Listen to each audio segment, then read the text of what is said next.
Kevin Hart did a keynote. Yeah, yeah. This is kind of Thank you. because he has laugh out loud. Oh. Sorry. To me, the way to push your. Hi, everyone. Welcome and thank you for coming to the Marketing in the Trump Era panel. My name is David Jones. I'm the CEO of the Cipher Group, which is an interactive solutions and brand marketing company out of New York City. And so before we begin, I would like for our panelists to also introduce themselves, starting with Joe. Hi, I'm Joe Valentino. I'm the Senior Vice President Group Publisher for Pride Media, which is the Advocate, Out, Chill, Pride.com, and Plus magazines and websites. Fantastic. I'm Kennedy, and I host a show called Kennedy. Weeknights, right now it's at 8 p.m. Eastern Time, 5 in the West. And on October 15th, we move to 9 p.m. And it is a nightly libertarian political talk show. Hi, my name is Pamela Tsai, and I'm with the Sound of Hope, America's largest Chinese language radio station. We reach about 1.5 million Chinese Americans across the nation, and 90% of them are first-generation immigrants. Greetings. My name is Charlamagne Tha God. I'm a nationally syndicated radio personality, TV personality, author. Javier Farfan. I spent 18 years at brands like Microsoft, PepsiCo, and Verizon. And now I started my own consultancy advisory firm for culture and lifestyle and entertainment. All right, great. So let's get into it. So everyone on the panel is either a brand themselves with a message or has worked with brands to assist the brands with their messaging. Trump has affected everyone on this panel as well as everyone in this room, from the NFL to the Wall to Me Too to Black Lives Matters.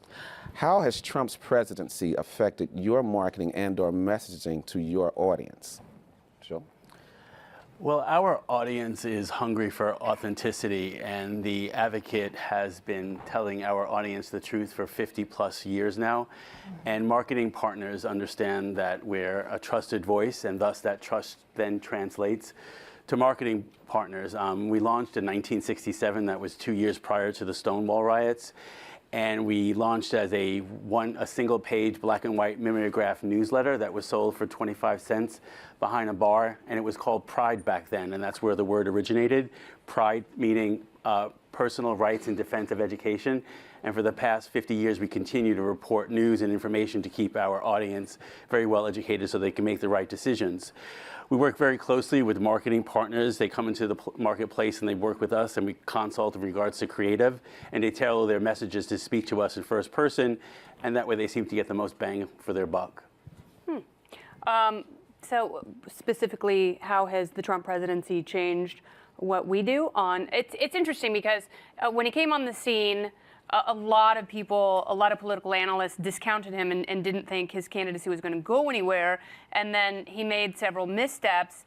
And what's interesting is, obviously, a lot of people feel like the country is being torn apart, and there is no more polarizing person. So as a libertarian, I'm always in search for freedom in every form, whether it's economic freedom, freedom to put whatever you want into your body, freedom to make your own decisions regarding parenting, how you start a business, how you live your life. And so it's going to be a mixed bag with this presidency. But what I've realized is when I come out against the president critically, I get a lot of pushback and criticism on social media. And if I come out and give the president credit for something that he's done right, I get a lot of criticism and pushback on social media. So it's interesting. There's another libertarian panelist that I talked to recently, and we both agreed it would be so easy to completely sell out to one side or the other, and not doing that and trying to have a civil conversation really challenges us to, again, like Joe, seek the truth, because that is a very subjective thing now. The lead-in before me tends to be very pro-President Trump. And so sometimes we try and find topics where we'll have a little bit more crossover and save the criticism for later in the show. Pamela? Yeah, so our audience is very unique because 90% of them are foreign-born. They're first-generation immigrants, which means that they didn't grow up in this society. And so they came from a completely different social background. And most of them actually came from the mainland China. As you probably know, that China is a one-party state controlled by the Communist Party. And the immigrants coming to this country are primarily driven by three reasons: economical, political, or religious. Because in China, you know, if you want to organize an opposition party or want to, you know, elect yourself, and you're going to be ending up in jail. And religious, there's no religious freedom. You know, people get persecuted or jailed or even killed for their religious belief. And economical prosperity is only limited to those who have connections with the ruling class or the privileged class. And people who didn't have that connection will not get ahead. So that's why you're seeing the Chinese people everywhere. They're on American campus, in companies, everywhere, Chinese restaurant. And you know what? Then these people don't want to go back. And so where they came from is that they think this society is way much better than where they came from. And so sometimes they're very confused because we have the live call-in program of the Chinese immigrants working in Silicon Valley or in New York or from the Midwest, and they were very confused by the current state of the society. They didn't know why there's a renewed interest in socialism, or because they thought, you know, we have personally experienced and witnessed experiment of the socialism in the world's largest country, China, and that's why they left the country and they didn't want to go back. So in terms of the messaging and content, we found our audience just naturally, they are leaning toward the traditional value, and that is from the cultural perspective and has nothing to do with the political environment or the political debate happening in this society. That's just that they're very independent, so they're innocent if they leaning towards certain, you know, or subscribe to any type of value because they were not part of this society. They didn't share some of the very strong emotions.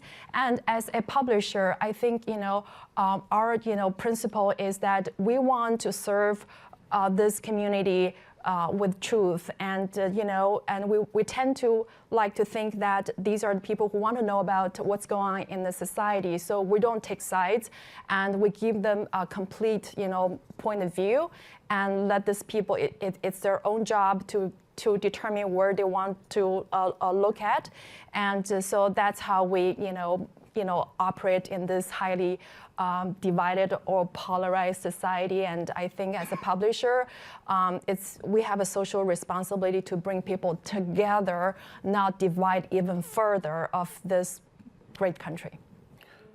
Yeah, I agree with everything everybody said so far. It's interesting because I always say that there's three things you should never discuss with people or to end up in an argument, and that's, you know, religion, politics, and who's the greatest rapper, Biggie or Tupac.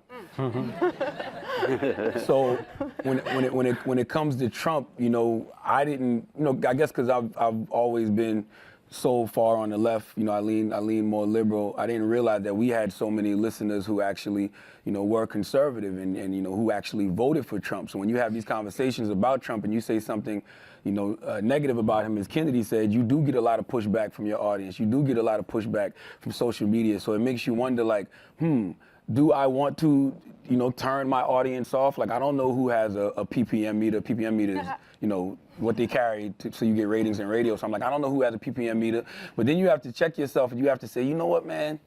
This isn't about ratings. This isn't about your brand. Like, I think that we're in a very dangerous time in our country, and I think that it's not about ratings. It's about good and evil. It's about right and wrong, you know? And, you know, it's about truth and falsehood. So you have to ask yourself, what side do I want to lean on? You know, when it's all said and done, and this whole Trump era is over, because it will be over, whether it's 4 years or 8 years, it will be over.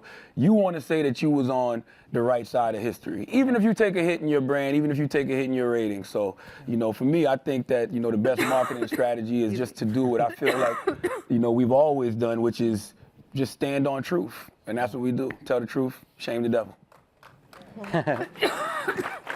I agree with everything that was said, but I'll take it from a brand perspective. So I spent most of my career, working at corporations. And there, everything was about, how do you tap into the pop culture aspects of what's going on so we can leverage that equity, right, from an entertainment lifestyle perspective. And I started my business, J. Wolf Advisors, right when he got into office. And I didn't think about what was going to happen. I just jumped in. But now that I'm advising, I have a beverage company. What I'm starting to notice how they're looking at the world. They want to get into the essence of what America's about. So I feel like that push is happening. And it's on the positive side. I'm more left myself. So you're starting to see them having that dialogue and placing a position. When I was in corporations, people were scared to put positions because they wanted to be for everybody. And then I'm also advising a new media company that Zoe Saldana is starting. It's called Bise.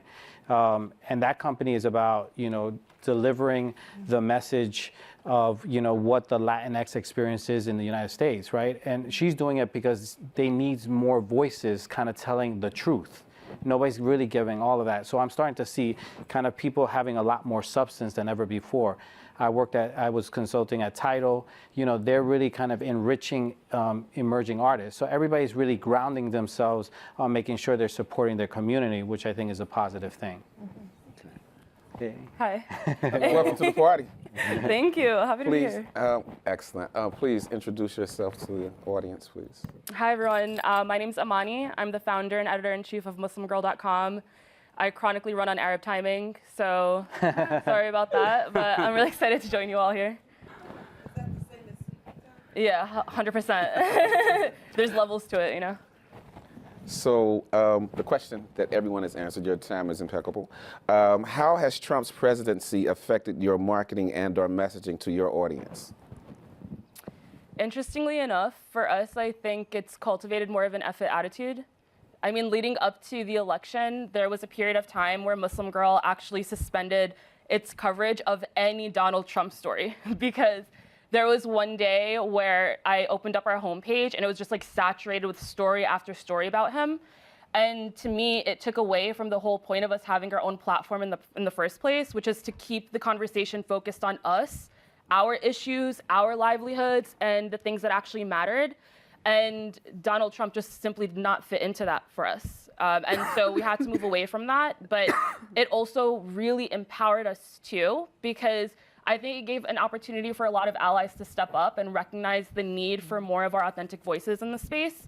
And it's resulted in a lot of really awesome opportunities over the past 2 years. A lot of campaigns like Muslim Women's Day, where we saw an unprecedented level of representation for Muslim women in the mainstream, and many other things that I think, would not have been championed if we didn't all kind of have to experience this wake-up call together. That's true. Agreed. Okay. According to the U.S. Census Bureau, the U.S. will become minority white in 2044, meaning the majority-minority crossover would have taken place. No group or race will have a majority share of the total population of the U.S. when this happens. This should undoubtedly change the advertising and marketing industry. But even now, brands that pander as opposed to effectively market, have seen disastrous ramifications, i.e. the Kendall Jenner Pepsi ad. Culturally speaking, Please don't. what is your suggestion to brands in speaking to audiences in an authentic way without losing identity? For short, what are the do's and don'ts in marketing to the LGBT? Hold on, quick question. What is the I and the Q and the other?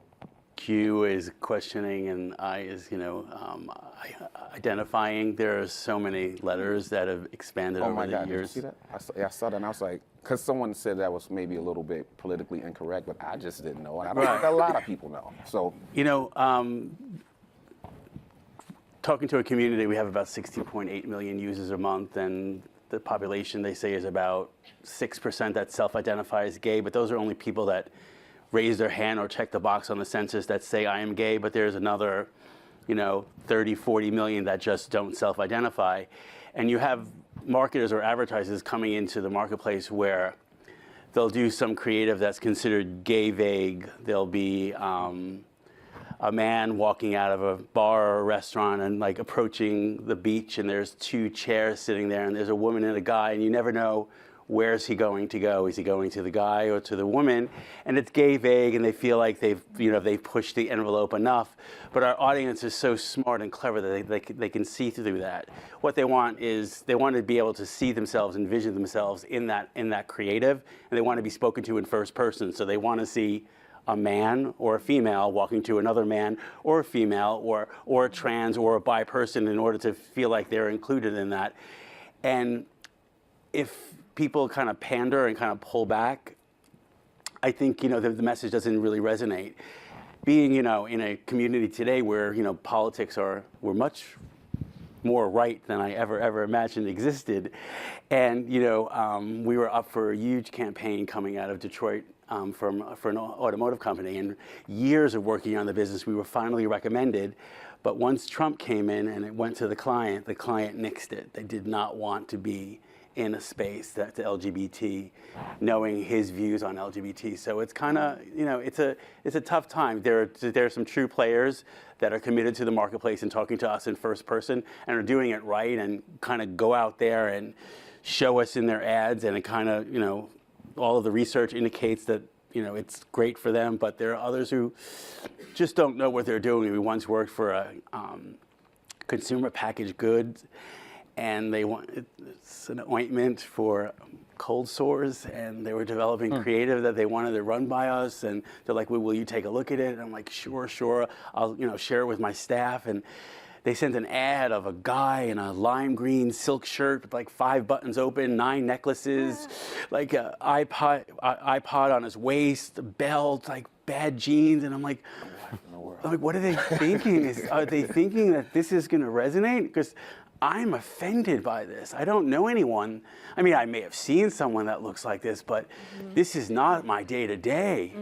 And we work with a lot of spirits company, gays and lesbians. We drink a lot, and this one big, liquor brand sends an ad with 3 drag queens, and it's like Joe, Bob, and David by day, and like Gina, Licorice, and something by night. And I'm like, I'm not that at night either. I mean, I could almost get the humor, but it's just, when it's done wrong, it's really off-putting. So it's just better to kind of keep it clean, keep it safe, speak to us in first person, and kind of move on. Being driven, am I on? Hi. Being driven by political philosophy and not a party, it's really easy to see how society's gotten very bifurcated and, very politically entrenched. And that's how it feels. It's like you're on this team or you're on that team. And if you're on this team, you hate that team. And I can't stand that because, I would really like to see the rise in independent parties. And we talk about this a lot on my show. I've interviewed a lot of libertarians and green candidates and people from different parties, and that was actually the more interesting story of the presidential campaign, is how those philosophies were working their way into mainstream politics. And we're seeing that now. You're seeing that really on the progressive side. I would like to see that on the liberty-driven side. Libertarians are always hopeful, but they're so individualistic. It's just annoying, present company included. But what I think is interesting about that is if you do see more independent candidates, is that you'll see less left versus right, Democrat versus Republican, and more coalitions. And I would like to see that in society. And instead of, we are this team, you cannot be a part of this team, because if you try and be a part of this team, you're guilty of cultural appropriation. Whereas someone might just be curious and they might want to know more about your team. And so if we can create not just political coalitions, but cultural as well, where people are curious and people are looking for that sort of authenticity as they are trying to forge their own identities, because even and being in a postmodern political world, the notion of identity changes, and what we can't forget is no one has the right to tell you what your identity is. And it's very interesting, especially, I have 2 girls, and watching them grow up in a place like New York City, which is so vastly different than where I grew up in New York, and the input that they have and the way they form their sense of self is fascinating. And we don't know where that's going to lead. I hope it leads to more honest and open discussions and a natural curiosity instead of this constant animosity. Yeah.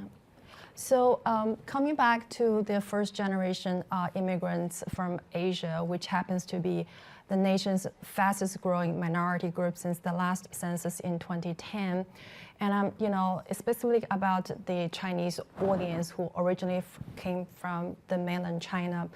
I think that, people tend to be put off by the, getting political into the brand or advertising or business because they lived through the Cultural Revolutionary, the Tiananmen Massacre, and all this political turbulence that happened in China.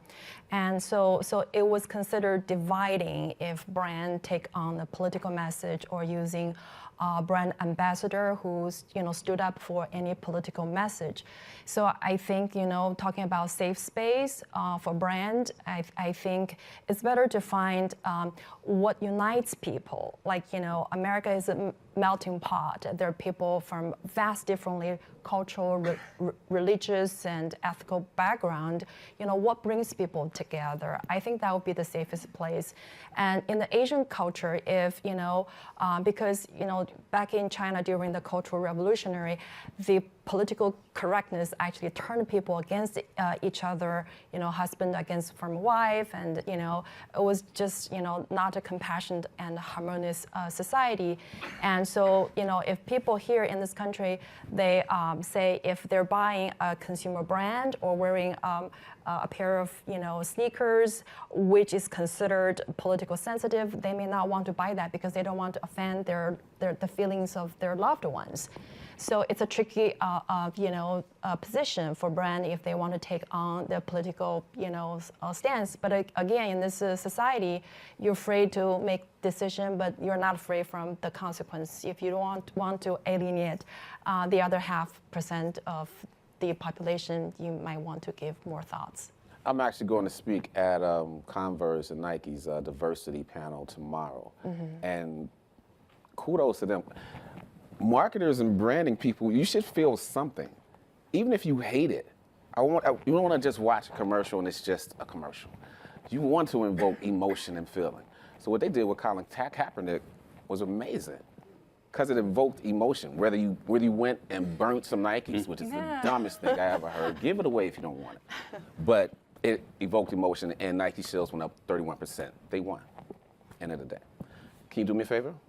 Can you speak also, I want you to kind of take the question from two different points of view, culturally speaking, from hip hop, because you're definitely a member of the hip hop community, as well as African American, which, those can be two different things. Well, I think the answer to the question is simple, and I just think that diversity matters. I think that your workspace, your boardroom, your advisors should be just as diverse as this panel right here. I work for iHeartRadio, and sometimes we'll be in meetings and it'll be a bunch of people in there that's 40 years and up, and they'll be like, "So what do 20-year-olds like?" Well, why don't you go get some 20-year-olds?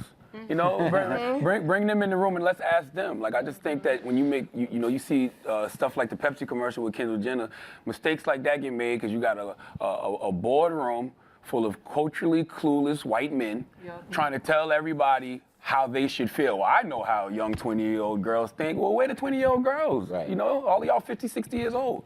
So I just think that, it's just that simple. Diversity matters, and you will not make those mistakes if you have people that represent who you're trying to sell to in those rooms. Like, why is a group of men trying to market to a bunch of women, trying to say what a bunch of women like? Why is it a bunch of white people trying to say what black people like? Why is it a bunch of straight people trying to say what gay people like? Like, diversity matters. You have to have diversity in your boardrooms, and you won't make those mistakes.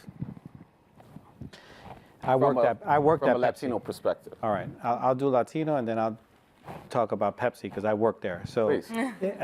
Was it you? No, it wasn't me. It actually, so it happened after I left, but I know the organization that it was a part of that made that happen. And it's true, the people that were making the decisions were a little clueless in culture, not even in so, and they were women and men in there, so it wasn't just men. So they just made poor decisions. What they were trying to do is tap into this idea of creator, right? Like the creative community, and they tapped in and they had the right insight.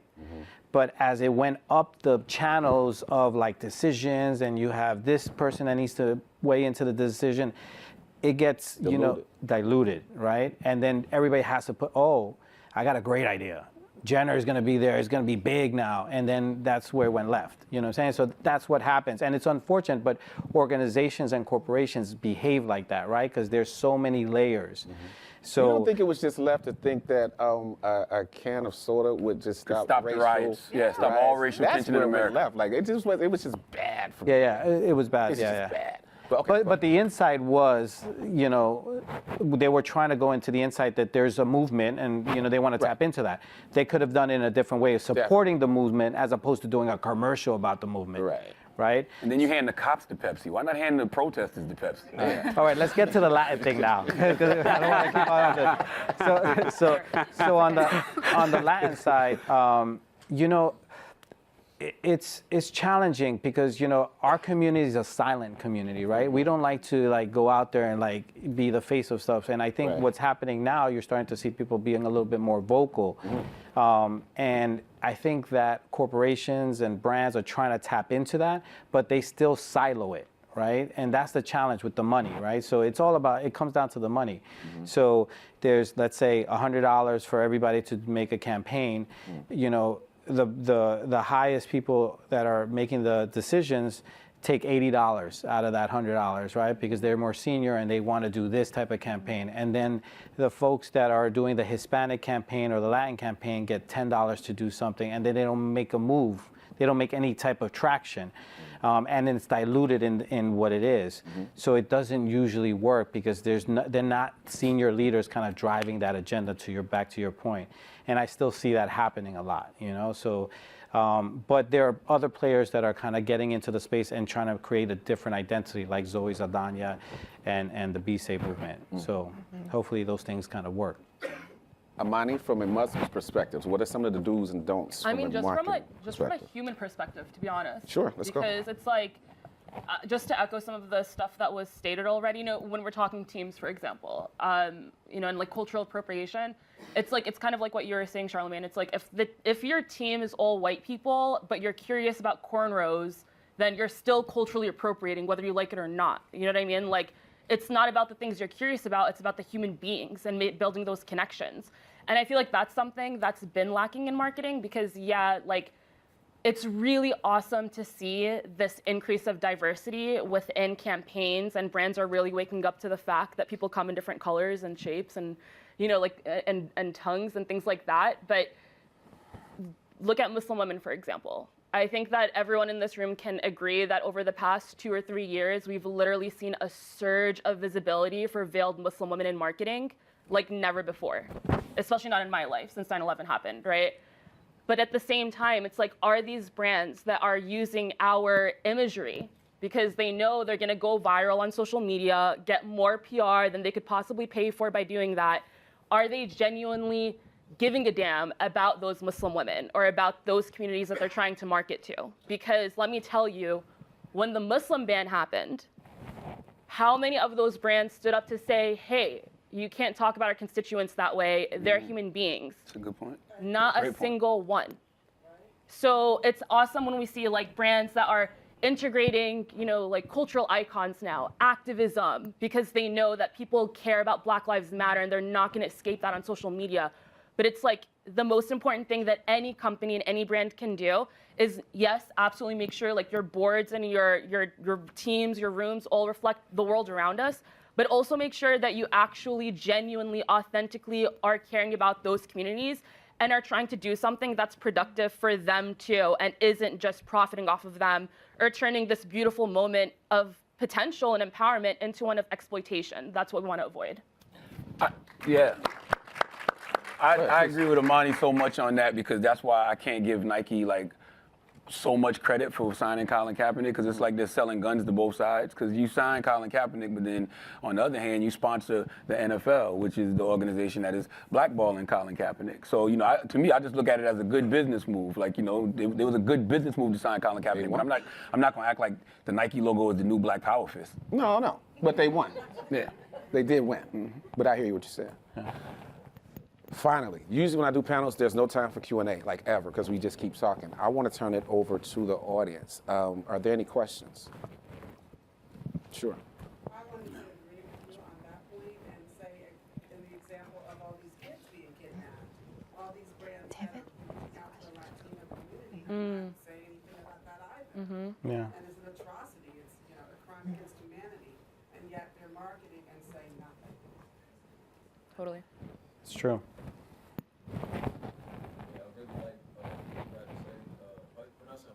Amani. Amani, that was a beautiful point, and my question off that is, what are you guys doing as gatekeepers and cultural influencers? What messages are you? Pardon me. Thank you so much for the mic. Thank everybody. Appreciate all y'all comments and how y'all represent our culture, humanity. My question really echoes and piggybacks off of what you said. And what measures are y'all enacting as gatekeepers and influencers that have this institutional access to ensure that you have your foot on the neck of these multi-billion and trillion-dollar corporations to actually deploy capital and institutional resources to the communities? And what independent people from your niche demographics are you particularly excited about in terms of having a multi-billion human, multi-trillion dollar economic impact that uplifts and unites the people? I'll start. Sure. I just tell the story. I try to go out to as many people and as many brands as possible and tell the story of the economic impact that our community has and the challenges that they're having. A lot of people just don't know and they don't care. So we have to educate. So I'm out there hustling to get a dollar, but I'm also educating them. I'm focused on media and content, at least from a Latino perspective. There's no Latinos on media in traditional American culture. There's on the Spanish side, with like Spanish language, but there's not in like film. So I'm pushing that agenda, trying to push a lot of content in that way. And then personally, I'm running for local politics. So I'm actually going in and trying to run for school board in Maplewood because I'm like one Latino out of like, you know, not so diverse community. So just trying to push that agenda. Yeah, that's a great question because, you know, I don't know if it's these corporations' jobs to necessarily care, but they should hire people who do care. So what I like to do is I just like to use the platforms that I'm given to push my agendas for my people, you know, like, I mean, even with iHeart, we do something called Change for Change every year. And, you know, last year we raised over $1 million for the Gathering for Justice movement. And we did that through a radiothon. So they enabled us to, you know, be on the air talking to the 90 markets we speak to, you know, every day, but also just to stay in the air on New York all day. And we were just able to get people to call in and raise money. We're doing it again this year. You know, hopefully we'll be doing it for Taraji P. Henson's organization to, you know, eradicate the stigma of mental health in the African-American community. And it's the same thing when I go in these boardrooms at, you know, these television networks. I want to create programming that I think can, you know, educate as well as entertain. But I think just us being present and having a seat at the table and making these corporations allow us to use their platforms to push what it is we want to push is the most that we can ask for. You know, I just don't know if it's necessarily these corporations' jobs to care, because I just don't think they do. They care about money. They care about money at the end of the day. Yeah. Hi, Amelia. No, you can go ahead. If you want to answer. I was going to say, you know, I work with a lot of, you know, Fortune 500 companies, and almost every major corporation has an employee resource group. There's an African American group, an LGBT group, a women's group on campus. And if you engage them early on in the marketing process and you bring them into meetings, their executives are there and they're hearing like what I'm trying to sell, but they're hearing it from their own employees internally that are pushing their company forward every day. So if you can get them to work with you and bring them in early on, you know, and get everyone lined up, it seems to be a lot more effective when launching a campaign. Amelia. Can I actually throw one more thing? Oh, in there? sure, without Sorry. question. We're coming, Amelia. But I just want to say, because, you know, the premise of the question was what we can do since we're gatekeepers. But, and it's really surreal for me to hear that, because I'm a 26-year-old kid, like, from Brooklyn. But anyway, like, it's really what we're doing within the work that we're all doing is literally exactly the same thing as everybody should be doing at whatever respective level they're working at. True. And, you know, like, basically it's just speaking up and making these issues known. It's always this internal conflict where it's like, should I say something or should I bite my tongue? Like, I could lose my job, or maybe I'll piss someone off, or like whatever. But the only way we're going to push the needle and change the cultural standard is if we speak up And the only way our work at this level is going to be effective is if everybody at the grassroots level has our back and makes sure that we make it so that this is not okay. And we have a certain standard, we have a certain bar. And that's the only way that we're going to get anyone that's in the boardrooms we're in to even give a damn about what we have to say, because they know that we have like lots of people backing us up and behind us, and like this is the wave right now. So yeah, it's not even just what we're doing to hold these corporations and these big names accountable, but it's what all of us really need to be doing collectively to do that. Okay, great answers. My question actually is geared towards the next generation. So much of this conference has been focusing on, millennials and, older, but Gen Y and Gen Z. How important is it to get them a message, and what would that message you should give them to help them cultivate a different society in the future?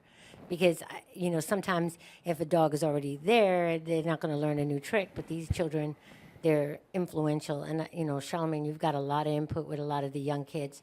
So I really would like to hear what's that message that you're giving them? Oh, man, that's a great question. I mean, honestly, I think I learn more from them than they do from me. Because, I mean, the world has changed. The world is not the same as it was when I was growing up in the 90s, early 2000s. Like, these kids on these college campuses, they're schooling me to, the things. And I think that they're a lot more accepting of diversity. I think that they're very fluid in everything that they do, especially their thought process. And I think that they're learning and unlearning things every day. And I think that's one thing that I learned from them, because, I'm 40 years old. I could be stuck in my ways, but I'm not, because I choose not to be. I choose to, unlearn a lot of the things that may have been destructive in the past, because I want to have a more productive future for myself as well as society. So I think the only thing I can, honestly, I don't know what I can teach them other than just my experiences. Like I said, I'm older than them, but that don't mean I'm wiser, So, I mean, there's certain things that they specifically can ask me about, maybe the radio business, television, things of that nature. But I think we're all just learning from each other. And I think that's the greatest lesson we all can learn as human beings. We all need to be learning from each other. I don't care, what race you are, what your sexuality is, what your gender is, your class level. We all can be learning from each other instead of, being stuck in our own little boxes, because society don't move forward like that.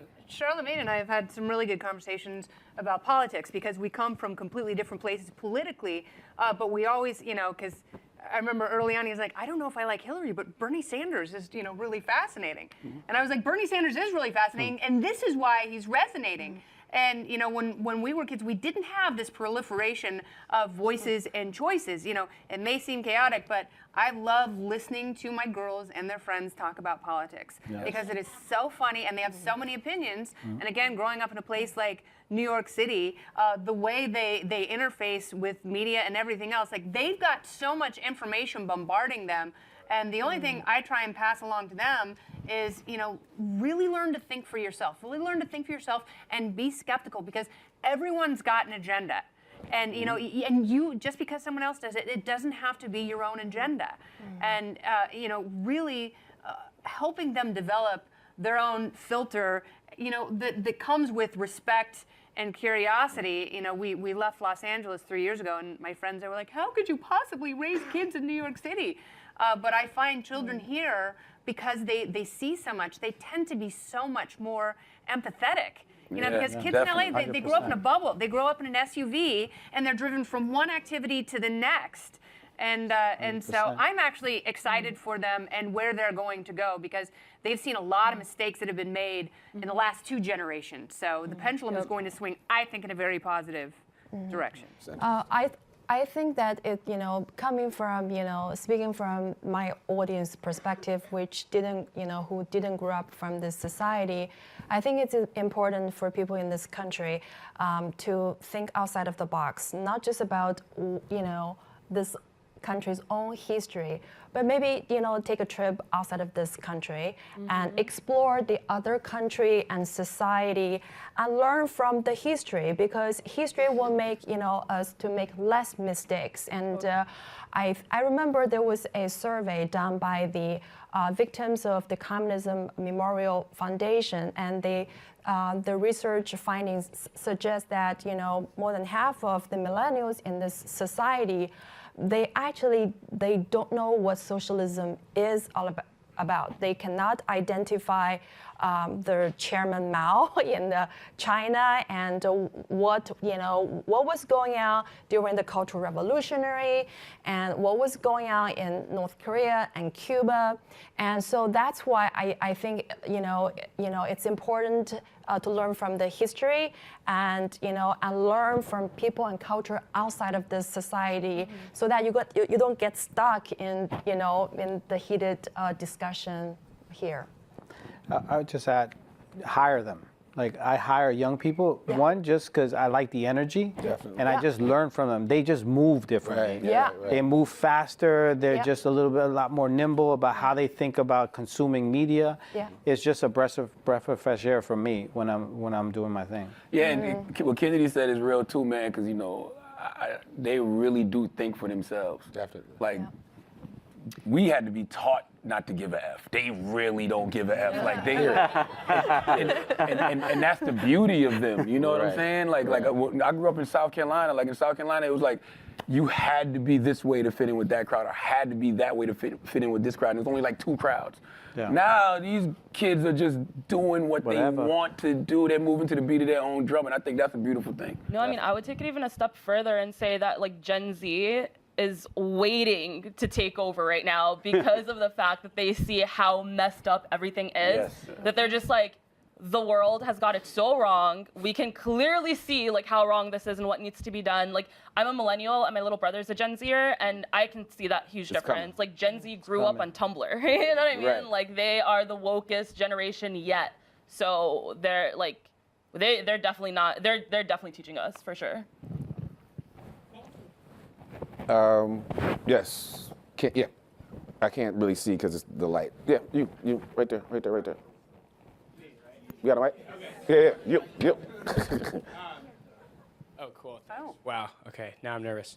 Just want to say this is the best panel at Week I've been to ever. This is amazing. Being in front of you guys, seeing you guys talk. My question is just like out of pure curiosity. I've heard kind of the Trump era been explained as sort of like a sugar high for our economy, fueled by, or not economy, just a sugar high in general, I guess, and fueled by like more subscribers, highest ratings ever, more listeners, more people being outspoken, brands putting more money into big marketing budgets to answer that. And I kind of just want to know, what are your predictions for when that ends? Charmaline said that, the Trump era will end, whether it's 4 years, 8 years, or whatever, and kind of how are you guys preparing to handle that, or what are your ideas or predictions on what's going to happen when it's over? I think that you shouldn't market or cater to racism and bigotry, and if it's a sugar high, eventually you're gonna crash. Simple as that. I have a slightly different version of that. I agree with the crashing. And how do you not crash from a sugar high? You got to have some protein. And from a purely libertarian perspective, the bill's going to come. Like, we're spending way much more than we can possibly afford. We're borrowing too much. And you've seen taxes come down, which people really like because they like giving less money to the government. But the government is still finding ways to spend more money. So unless they figure out ways to control spending, not just in entitlements, but military spending as well. The non-discretionary spending in this country is completely out of control. That will be the protein, is really having some fiscal discipline. And I know it's tough, but people are better at handling their own money than the government. Excuse me. I have just been told that we have to wrap up, but thank you all for coming. That was We got a abrupt. chance to-